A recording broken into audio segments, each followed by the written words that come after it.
자, 그러면 뭘 가지고 이제 돈을 만드느냐? 돈을 만들었다. 그죠? 감자에서 1헥타르당 한 6천만 원 정도의 순소득을 얻었다 하는 거죠. 물론 한 번에 갈 수도 있는 게 이겁니다. 어쨌든 자, 그러면 감자는 우리가 사물이라고 했죠. 사물이 감자 이퀄 메두리 풀어리가 아니고 사물이 감자를 이제 뭐 생육을 볼게요. 일생을 봅니다. 그럼 3월이 시작되었다. 이때 이때 파종을 한다. 시딩이라고 하기는 참 거시기 한데 시감자를 심는 거죠. 심는데 어떻게 심는다? 이렇게 이제 여기다 심는 거죠. 그런데 말입니다. 조금 뭔가가 이상하다. 감자를 심어 놓은 거 보면 이렇지 않아요. 어떻게?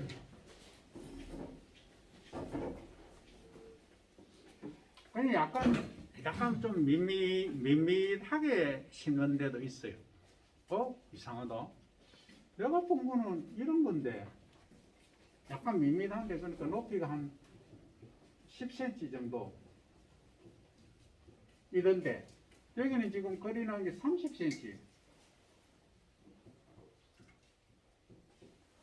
그러니까 이걸 이제 휴가 높다 해서 고휴라 합니다. 그럼 감자가 어디 파종되는지 여기 파종이 되는 거예요. 감자가 여기 파종이 돼. 여기 파종이다. 여기 파종이다. 여기 파종. 여기 파종. 여기 파종. 여기 밑에 파종되는 거 아니에요. 이해되죠? 그런데 감자는 뭐가 변형된 거다? 줄기가 변형된 거다. 그럼 이렇게 이제 뿌리가 나면서 이 줄기가 이렇게 치면서 여기에 이제 덩이가 이렇게 만들어지는 거죠. 요걸 생리적으로 가만히 보면, 이것처럼 이렇게 낮고 아래쪽 토양이 하드하다, 딱딱하다, 소위 하드 팬이 있다. 물 빠지면 배수가 안 된다 하면 딱딱하다 하면 여기서 감자를 심었다고 하면 이 내려와서 달릴 때 전부 이 바닥에 이렇게 달린다. 그럼 어떻게 했어요? 이 수량성이 떨어집니다. 그래서 최대한이라고 하면 또 경제성 따지니까 투입비가 많이 들죠. 기름값, 기계 사용료 이런 거 많이 드니까 지금 가장 그거 한 것은 30cm. 근데 30cm를 심었는데 나중에 시간 지나니까 한 10cm는 또 내려가요. 이렇게 흙이 무너져요. 이렇게 두둑이 고랑 쪽으로 내려갑니다. 어쨌든 그래도 20cm야. 그러면 최소한 이 20cm의 감자가 들어갈 수 있는 만큼은 유지가 돼야 된다. 그래서 지나치게 팽유는 팽팽하게 이렇게 파종하는 팽유라 합니다. 그냥 이렇게 종자 뿌리는 걸 팽유라고 그러죠. 이렇게 뿌리는 걸 이렇게 하면 안 된다. 단 이게 사질다. 사질론이거나 뭐 모래가 많은 데다 배수가 겁나게 잘 된다. 엄청 잘 된다 할 때는 뭐 조금만 이렇게 표만 내면 됩니다. 배수가 뭐 오늘 비 왔다 하면 내일 되면 20cm 삽으로 파도 물이 없다 할 정도면 뭐 이렇게 심어도 관계는 없어요. 하지만 아까 양토에서 사양토가 좋다 이야기를 했죠. 그것은 이제 비배관리, 토양에 비료를 줄 때 비료가 유출되지 않고 토양 속에 남아 있어야 감자의 뿌리가 양분을 흡수하기 때문에. 그러면 자, 맨 처음에 할 거는 뭐냐면 맥심을 해야 됩니다. 첫째, 토양 관리. 토양 관리에서 토양 소독제를 넣어요. 이 소독제 하니까 친환경은 안 됩니까? 친환경을 하려고 하면 어렵습니다. 겁나게 어렵습니다. 물론 바이러스나 이런 것들이 없는데 저 고랭지나 뭐 특이한 데 아니고 지방 남부 지방에서는 안 됩니다. 그럼 소독제는 어떤 소독제? 이건 농약사 사장님이 제일 잘 아시오. 감정이 많은 거 주세요 하면 딱 설명해서 주십니다. 여기서 언급하면 안 되겠죠. 어쨌든 이게 왜냐면 감자가 나중에 보면 이게 뜨득뜨득한 여기에 딱지 앉은 것처럼 드댕이병이라고 하는데 그런 것부터 시작해가지고 많은 병들이 발생을 합니다. 충도 또 있습니다. 소독제, 충이죠. 충. 그 다음에 주로 이제 종자, 묘에서 오는, 종자에서 오는 것들은 주로 이제 병원 균입니다. 그러니까 균과 충. 이것을 우선적으로 방지할 수 있는 게 뭐다? 소독제 처리를 해야 됩니다. 소독제, 토양관리에서 소독제가 중요하다. 그래서 토양관리에서는 토양을 어떤 토양을 선정하느냐 뭐든지 선정이 가장 중요할 것이죠.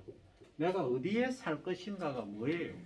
내가 어디에 사는 거가 내 생활권 뭐 모든 걸 결정하죠. 생활 패턴까지도. 그래서 이 토양 선정 및 관리가 가장 중요하다. 그러면 나는 사양토를 선정했다. 그죠? 어디에서? 뭐 예를 들어서 김에서, 양산에서, 울산에서, 뭐 남에서, 충주에서, 청주에서, 서산에서, 뭐 순천에서 다양하게 있겠죠.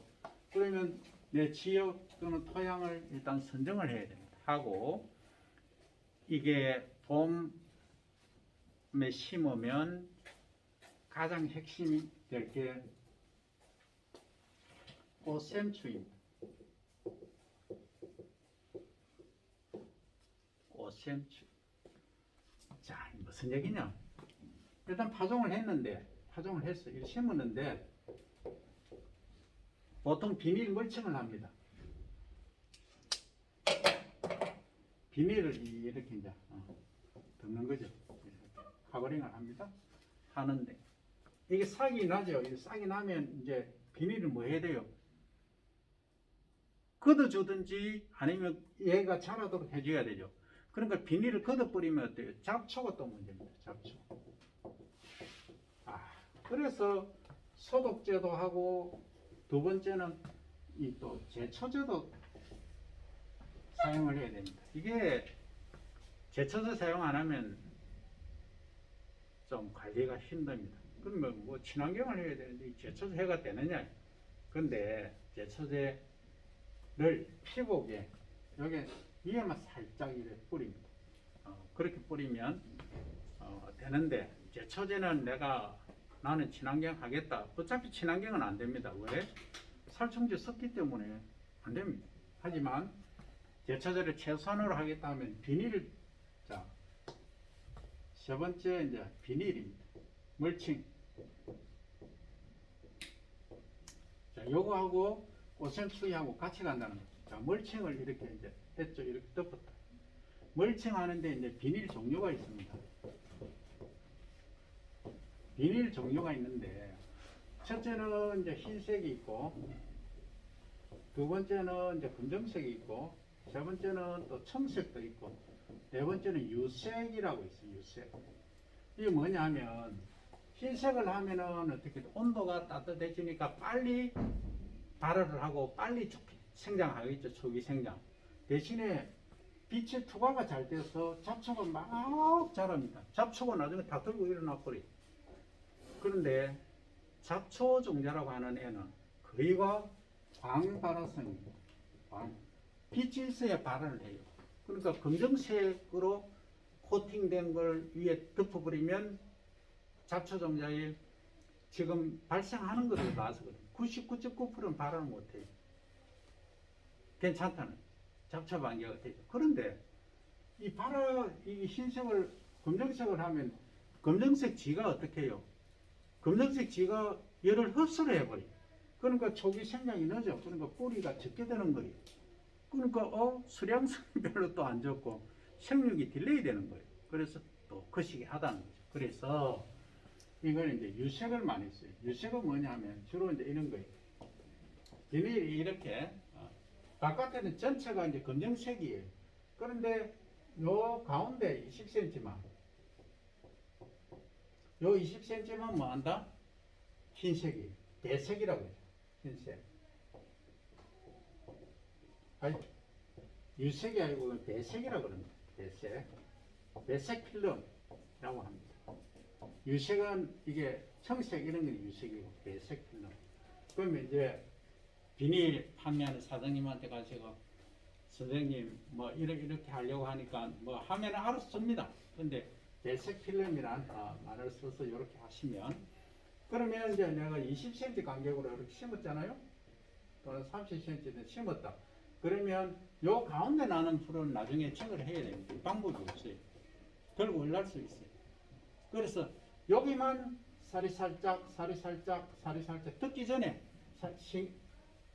살이 살짝 이렇게 제초제를 살짝 뿌려주는 것도 하나의 방법이긴 한데 귀찮습니다. 그런데 말입니다. 이거 손으로 하려고 하면 정말 귀찮아요. 그래서 우리가 말 그대로 스마트하게 기계화를 한다. 기계화를 하면 자 어떻게 하느냐. 먼저 토양에 살충제는 반드시 뿌려야 됩니다. 이거 어쩔 수가 없어요. 그럼 살충제를 뿌리고 나서 이제 기계로 자 이제 다른 건 다 만들어 놨어요. 파종을 착착착착 해가죠. 그죠? 해가면서 이렇게 제초제를 살짝 여기 뿌려가는 그런 기계를 만들어야 됩니다. 이게 우리가 또 할 일이에요. 그러면 대규모 재배가 가능하다. 왜? 지금 감자가 전 세계에서 3억 1,500만 톤이 소비가 되고 있어요. 그렇게 생산을 한다고. 그럼 배는 6억 3천만 톤이에요. 이 절반이. 그죠? 그러면은 우리가 만약에 뭐 쌀이 과잉된다 하면은 이 대체 작물로서 감자를 심어야 될 이유도 있는 거죠. 그래서 우리가 쌀은 노는 꼭 보존돼야 되는 생명 산업이긴 하지만 이제 감자를 또 생산할 필요성도 뭐 수출하면 되니까 있다 라고 하면 이 스마트하게 이렇게 가야 된다. 그래서 핵심은 자 토양 관리, 토양에 살충제 뿌리고 그 다음에 이제 고유로 이렇게 다 만들었죠. 만들고 그 다음에 제초제 살짝 뿌리고 이제 파종을 하는 거죠. 근데 파종이 이런 게 있어요. 두 종류가 있어요. 어떻게 하느냐 하면 자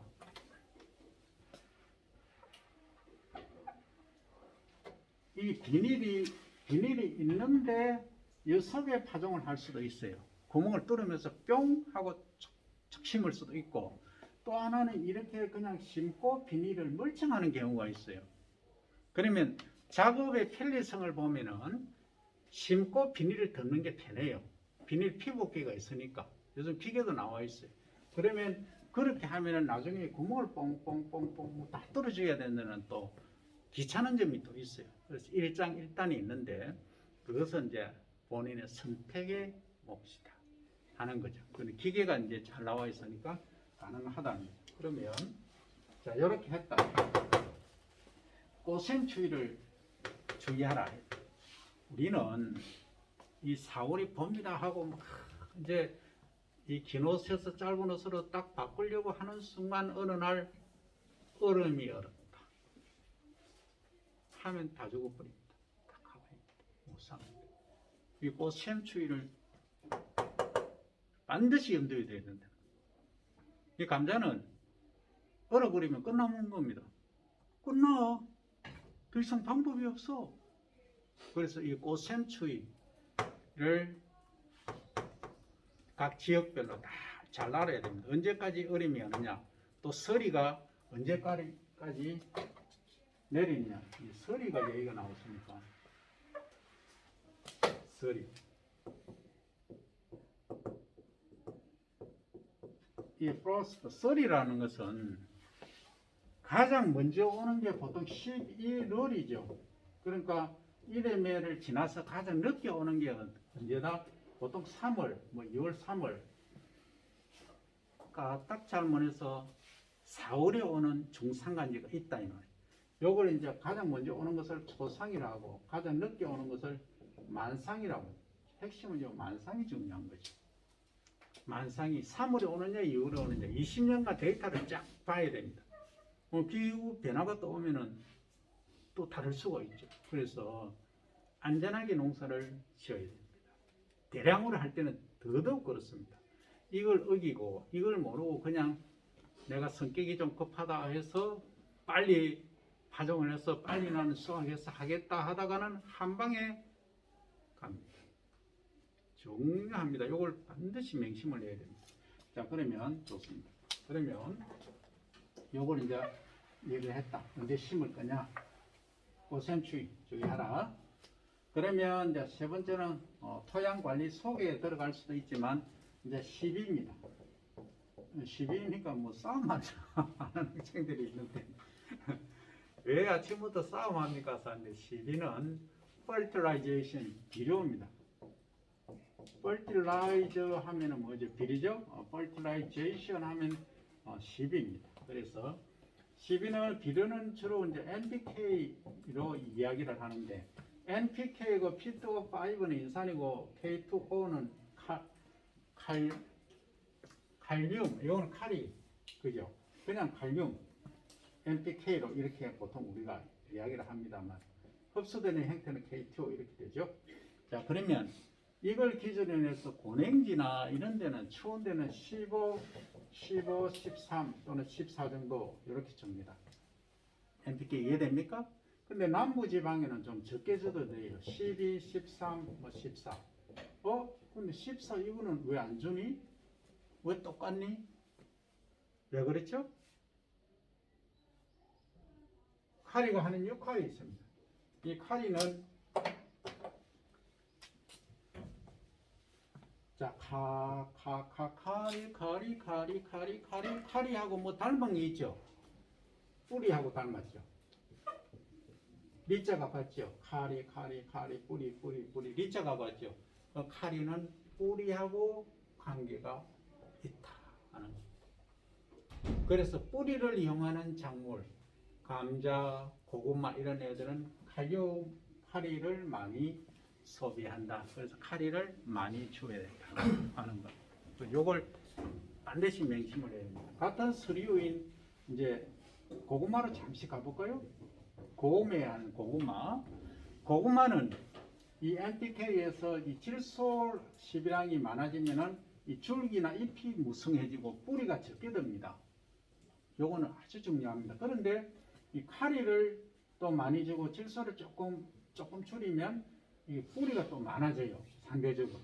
그래서 이걸 비배 관리를 나는 고구마 줄기를 해서 상업하겠다 할 경우에는 이 질소를 많이 주면 뭐 무진장하게 많아지죠.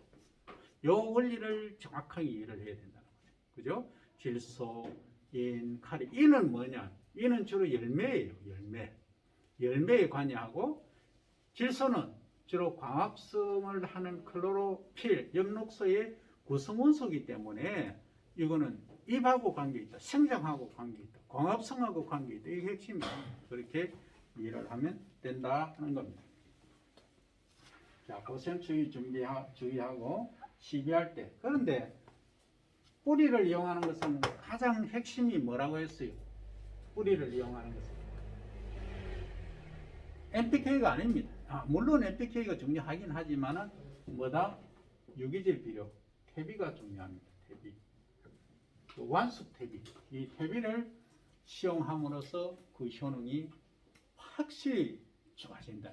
전 생육 기간에 양분을 고르게 공급하고 또 토양이 퇴비가 들어감으로써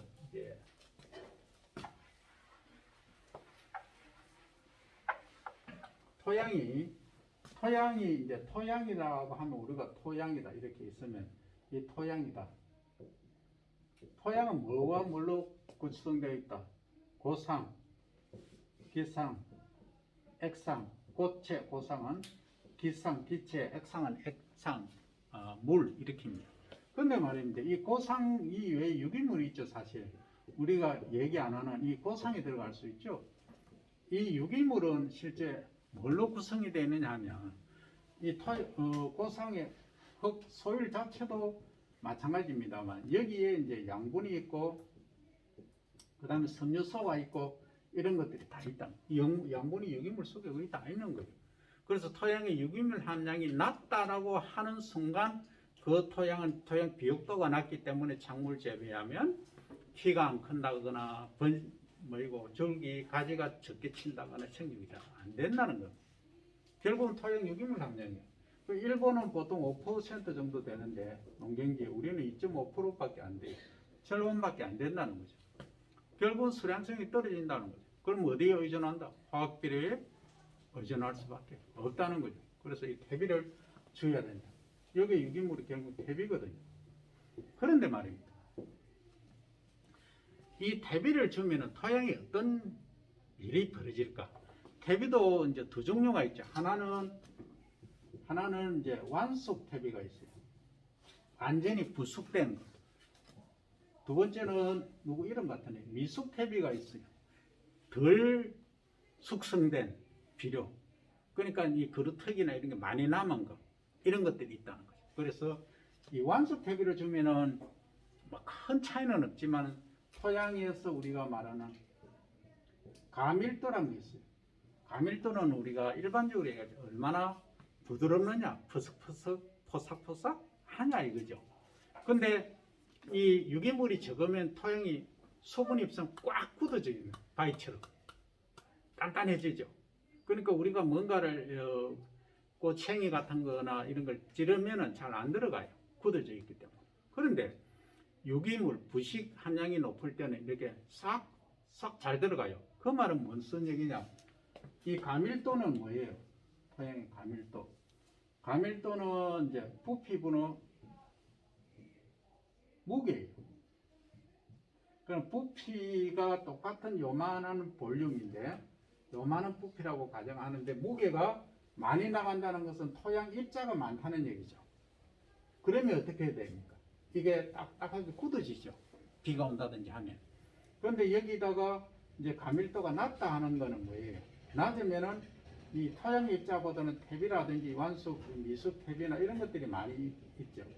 섬유소가 많이 있다는 거죠. 있으니까 토양이 상대적으로 적은 거죠. 그러니까 토양이 푸석푸석하게 약간 굳어짐이 덜한 거죠. 그러니까 가밀도가 낮은 것이 유리하다 이 말이에요. 가밀도를 낮춰야 된다. 낮춰야 뭐한다? 뿌리를 이용하는 작물은 뿌리에 여기 개건이나 개경을 달 때 이렇게 잘 달린다. 여기 핵심이에요. 가밀도가 매우 중요하다는 거죠. 그래서 우리나라 농토양은 보통 1.3에서 1.4 정도 됩니다. 이거 언제 측정하느냐? 그러니까 재배하기 전에, 그러니까 논밭 갈기 전에 얘기입니다. 그 1.34인데 요걸 이제 로타리 경운이나 쟁기 경운을 하고 나서는 얼마거든요? 1.0까지 내려옵니다. 그 가밀도가 증가한 거죠. 그런데 말입니다. 쟁기가리하고 뭐 로타리를 치니까 가밀도가 낮아져서 감자 고구마 잘 자라겠다 했는데 이놈이 뭐예요? 비가 막 와버리고 또 굳어져 버리고 다시 일로 가버리는 거예요. 그죠? 그래서 그게 이제 근본적인 치료는 뭐냐? 유기물 함량을 높이는 거다. 그래서 감자 재배할 때 퇴비를 보통 재배 뭐 다른 거 콩 같은 것도 그 토양 비흡도에 많이 의존합니다. 그 씨바르단 300평당 1.5톤에서 2톤 정도 넣으라 하듯이 이것도 마찬가지입니다. 근데 다른 작물들은 주로 이제 물론 유기질이 많으면 좋은데 그게 어려우니까 화학 비료에 많이 의존을 하죠. 그러면 요 가밀도에 대한 개념을 알아야 됩니다. 그런데 이런 경우가 있어요. 자, 토성에서 우리가 양토, 식토가 있었어요. 식토, 그 다음 양토, 그 다음 사토, 그 다음 요는 사양토, 식양토 이렇게 있었다. 그러면 지금 고구마, 감자는 고구마는 예외입니다. 감자는 주로 양토에서 사양토 여기 이제 재배하는 것이 좋다고 얘기를 했잖아요. 우리가 유기물 함량을 높여서 가밀도를 낮췄음에도 불구하고 생기는 이제 문제가 있더라. 어떤 문제냐? 나는 우리 땅이 뭐 사양토인데 이 재배하니까 그렇게 굳어지는 게 적어요. 근데 양토나 이 식양토에 모르고 했더니 막 딱딱하게 굳어져. 그러니까 감자가 이 작아. 그 이거는 풍성하게 커. 이렇게 많이 달려도 굳어지기 때문에 굳어지는 것은 상당히 위험합니다. 토양에 또 얘기가 나왔으니까 우리가 토양을 이해를 해야 되는데 토양이라고 하는 것은 소위 버파 이펙트, 완충능이라는 게 있어요. 완충능. 그러니까 어떤 새로운 뭔가가 물질이 들어와도 이 토양의 화학성이나 물리성이 갖고 있는 게 쉽게 변하지 않는 성질. 이게 완충능, 버파라고 하죠. BUFF, 야, 버파 이펙트 능력. 그러니까 이런 경우입니다. 토양이 어떤 사람이 아주 정신무장이 되어 있고 뭐 기도를 해서 강한 사람이 있어요. 근데 옆에 사람이 지나가다가 어이 욕을 했다. 야마 이랬다.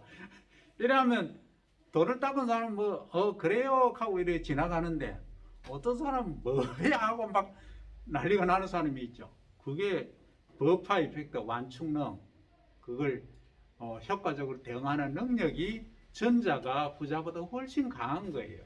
그래서 옆에서 뭐 욕을 하든 뭐 나쁜 소리를 하든 그래 그래 잘 사세요 하는 거하고 확 화를 내는 거 다르다. 버파 토양도 똑같다 이 말. 자, 토양이 딱 있는데 옆에서 뭐 비료를 누가 농민분이 잘못 줬다. 그러면 이게 뭐 주니까 pH가 원래 6이었는데 이게 뭐 갑자기 8이나 9로 됐다 하면 감자는 재배 못해요. 감자는 5.5에서 6.5가 가장 그 pH가 적정 범위거든. 그런데 그게 안 되면 문제가 된다는 거죠. 그래서 이런 점들을 이제 그 토양이 갖추어야 될 버파 이펙트가 커야 되는데 완충능이 크다.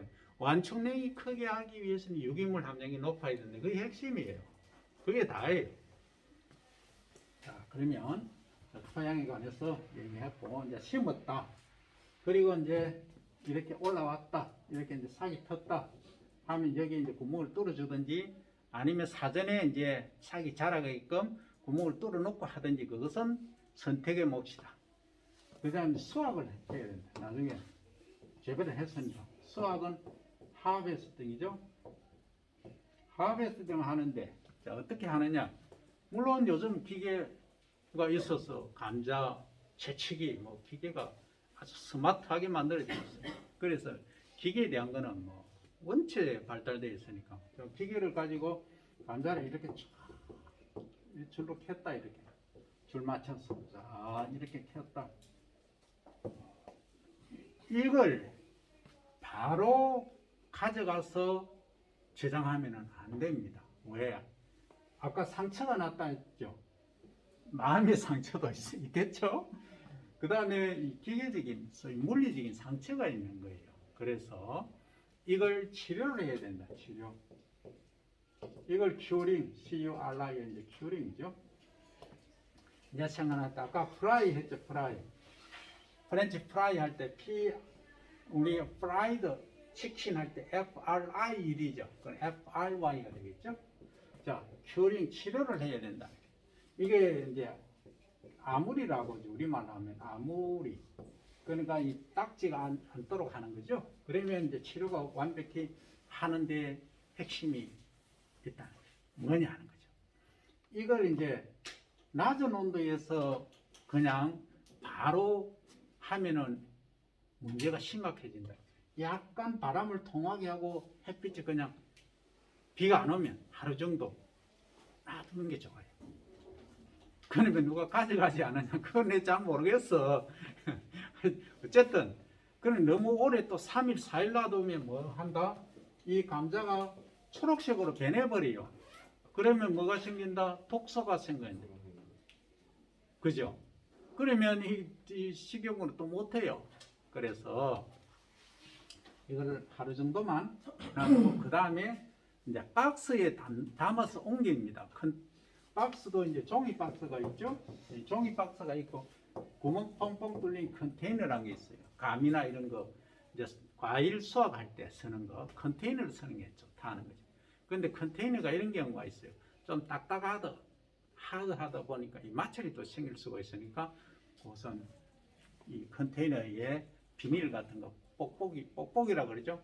딱 넣고 이렇게 넣어도 괜찮아요. 어쨌든 뽁뽁이 넣으면 또 통기가 안 됩니다. 뽁뽁이 해서는 안 되겠네. 어쨌든 뭐 신문지를 하든 그렇게 해서 이동을 해서 이제 과정에 와서는 어떻게 하느냐. 이 창고, 내가 이런 큰 창고가 있다. 그늘이 있는 데면 됩니다. 여기에다가 이제 통풍이 잘 되는데 이렇게 단말리입니다. 며칠? 보통 이제 여름에 수확하면 실내 온도가 25도, 뭐 23도 이렇게 됩니다. 그럼 여기서 한 3일에서 4일만 이렇게 놔두면 됩니다. 자, 여기서가 이제 중요합니다. 자, 앞무리가 다 됐어요. 20도 정도면 한 2, 3일 정도면 이제 앞무리가 끝난 거예요. 그러면 저온에 놔두면은 만약에 4도씨 정도 같으면 4도씨 같으면은 거의 한 20일 정도 돼야 앞무리가 끝납니다. 치료가 늦다는 거죠. 그냥 알아서 판단하시고. 그 다음에가 문제다. 저장을 할 때, 저장을 할 때, 이제 저장. 내가 6월에 수확했다.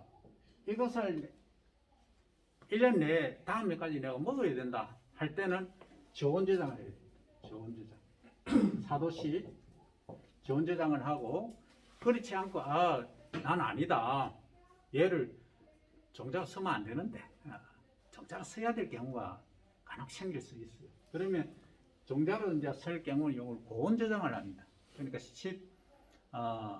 8도에서 22도, 그러니까 20도 플러스 마이너스 뭐 한 2도 정도로 보관을 해 놓으면은 이게 휴면이라고 해요. 휴면.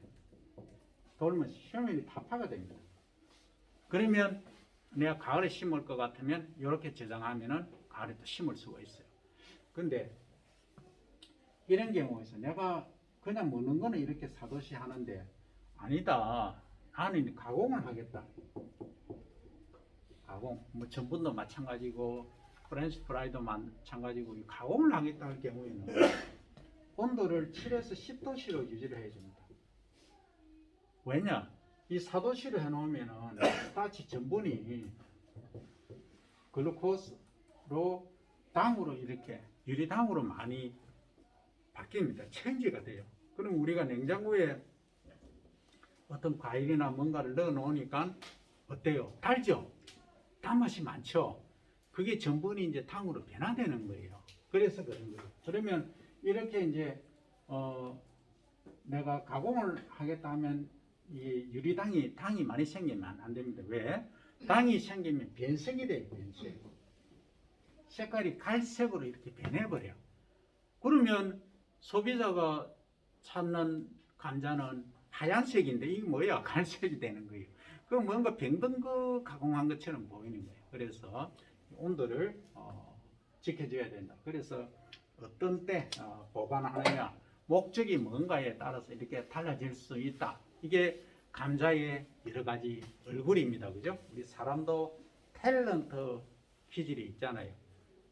상황 순간순간적으로 변해야 되는, 또 대응을 하는, 그렇듯이 감자도 그러하다 하는 이야기죠.